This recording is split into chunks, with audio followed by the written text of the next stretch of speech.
Andito po tayo ngayon sa Barangay Baclaran. At tutor tayo ni si Miss Almira ng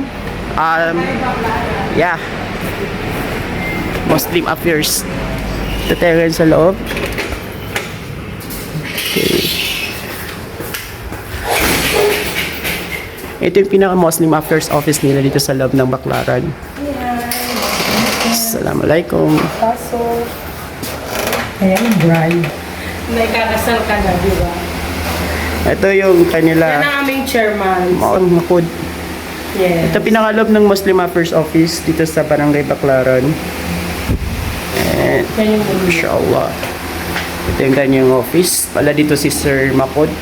Yabi kasi sa Baclaran kan ano mismo ako Muslim Affairs office rin sa ano?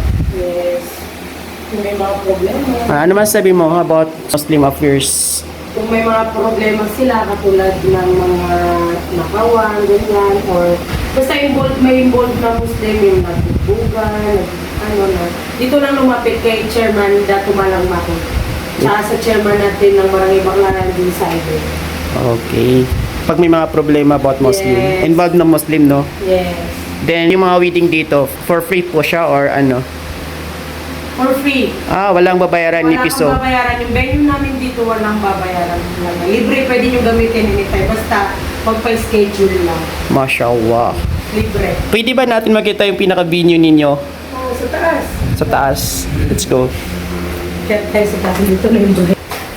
Bakit?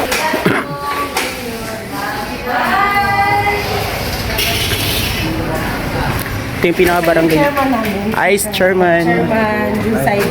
Ay. Thank you, Chairman.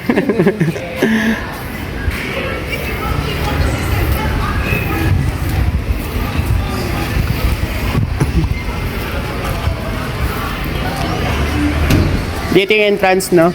Yes. Third floor tayo. Third floor. Ito na ating venue. Ganda. Okay. Libre to libre. Ano to, for Muslim lang or ano? No, kahit anong event, kahit anong religion pwede dito libre. Libre.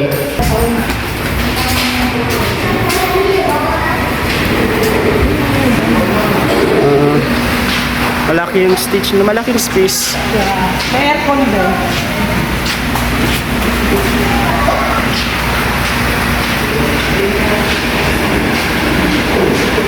Tapos may naka-aircon, no? Yeah. Air conditioner yung kanilang event place dito sa Barangay Baclaran. Inshallah. Assalamualaikum. Kung may mga problema po kayo na involve ang mga Muslim or any religion po, pwede po kayo lumapit sa amin sa Muslim Affairs. Meron po kaming office dito sa Barangay Baclaran. Sa pangunguna ni Dato Malang Makod. Chairman Dato Malang. Saka yung chairman namin na si Captain Saibo. Mashallah. Thank you. Assalamualaikum.